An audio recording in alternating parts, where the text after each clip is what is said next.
Aslında en büyük amacımız erişilebilir bir dünya yaratmak. Bu yolda da dokunabildiğimiz her yere dokunmak istiyoruz.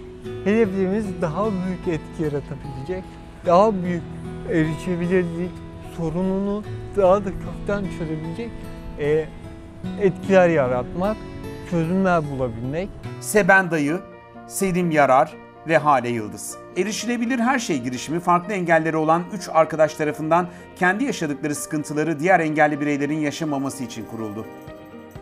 Hale tekerlekli sandalyeli, Selim ve ben serebral palsiliyiz.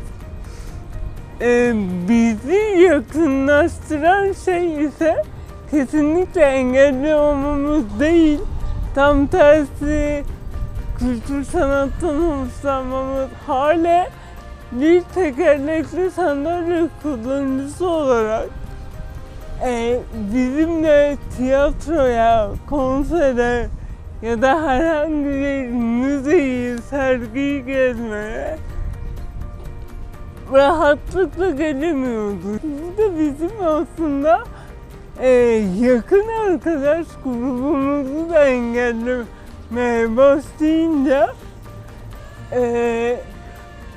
engelli kullanıcı deneyimiyle erişilebilirlik hizmeti veren ve insanların algılarını birebir değiştirmeyi çalışan, danışmanlık ve eğitim veren bir oluşum kurulmayı dedik.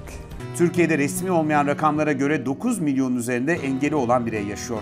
Bununla birlikte resmi rakamlara göre de sosyal yaşam alanlarının %67'si erişilebilir değil. Erişilebilir Her Şey girişimi, Türkiye nüfusunun neredeyse %12'sini oluşturan engelli bireylerin eğitim, istihdam, sağlık, sosyal hayata katılım gibi konularda daha erişilebilir bir hayat yaşaması için çalışmalar yapıyor.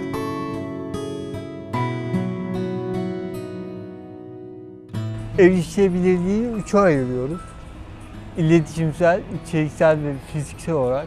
Bu 3 boyutta içimizdeki uzman engellenen bireylerle hem kullanıcı deneyimlerini aldığımız hem de dünyadan ve Türkiye'den standartları ele aldığımız raporlarla kurumlara yol gösteriyoruz. Gerekli noktalarda eğitimler veriyoruz. Örneğin fiziksel erişimcilik alanında kurumlara gidiyoruz. Orayı deneyimliyoruz farklı engel gruplarından bireylerle. Hem de standartlar cinsini ölçüler alıp düzenli raporlamalarla kurumların dönüşmesini sağlıyoruz. Onlara yol gösteriyoruz. Girişim, festivaller, şirketler, havalimanları, kurumlar ve sivil toplum kuruluşları için danışmanlık hizmeti de veriyor. Bugüne kadar işaret dili, algı dönüşümü gibi atölyelerde de 1000'den fazla kişiye ulaştı. Girişim ayrıca sosyal medya, internet siteleri ve yazılı materyallerle ilgili durum ve tavsiye raporları hazırlıyor. Kurumlara algı ve farkındalık eğitimleri de sunuyor. Bunları konuşabilmek çok önemliydi. Türkiye'de ne kadar eksik olduğunu fark ettim.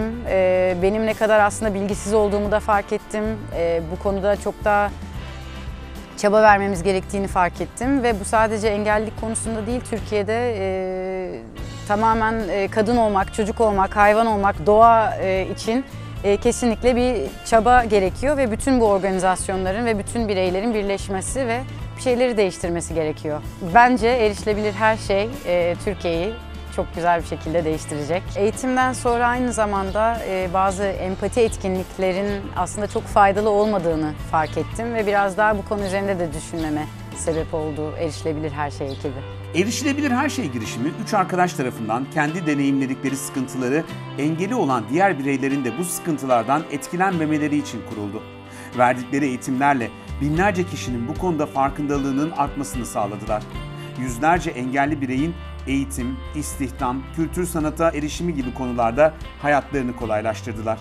Hem sivil toplum alanında hem de engelli bireylerin dünyalarında kolay kolay unutulmayacak kocaman bir fark yarattılar.